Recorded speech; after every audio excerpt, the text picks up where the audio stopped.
اگر کوئی آپ کی انسلٹ کرے یعنی بے عزتی کرے تو یہ 5 کام کریں، اس سے وہ دوبارہ ایسا کرنے کی جرت نہیں کرے گا۔ نمبر 1، غصہ نہ کریں، کیونکہ انسلٹ کرنے والے کا مقصد ہی یہی ہے کہ آپ اس پر غصہ کریں تاکہ وہ آپ سے لطف اندوز ہو سکے۔ اس لیے جتنا ہو سکے پرسکون رہیں اور سوچیں کہ اب آپ کو کس طرح جواب دینا ہے۔ نمبر 2، مزاحیہ انداز میں جواب دیں۔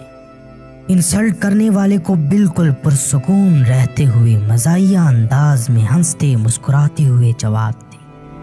اس سے وہ یہ فیل کرے گا کہ اس کی بات کا تو آپ پر کوئی اثر ہی نہیں ہوا۔ آپ کا ایسا کرنا اسے آپ کی انسلٹ کرنے سے روک دے گا۔ نمبر 3، خاموش رہیں۔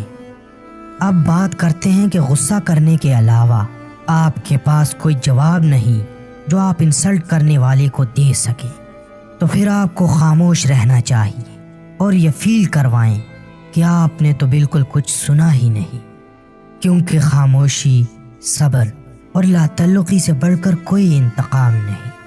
آپ کا ایسا کرنا ایک سخت جواب کے مترادف ہے۔ نمبر 4، اسے بتائیں کہ آپ نے کیا محسوس کیا۔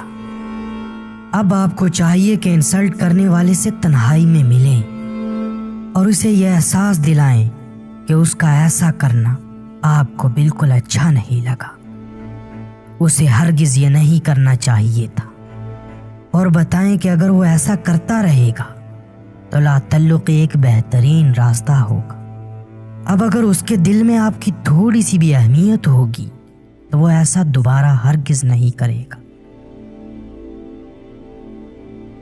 نمبر 5، فوراً کوئی اچھا کام کریں۔ انسلٹ کرنا ایک نیگیٹو کام ہے، اور اگر کوئی ایسا کرے تو بعد میں اس کے متعلق ہرگز نہ سوچیں، کیونکہ اس سے الٹا آپ میں نیگیٹیوٹی بڑھے گی۔ اس لیے انسلٹ یعنی بے عزتی کے فوراً بعد کوئی ایسا کام کریں جو آپ کو بہتر فیل کروائے۔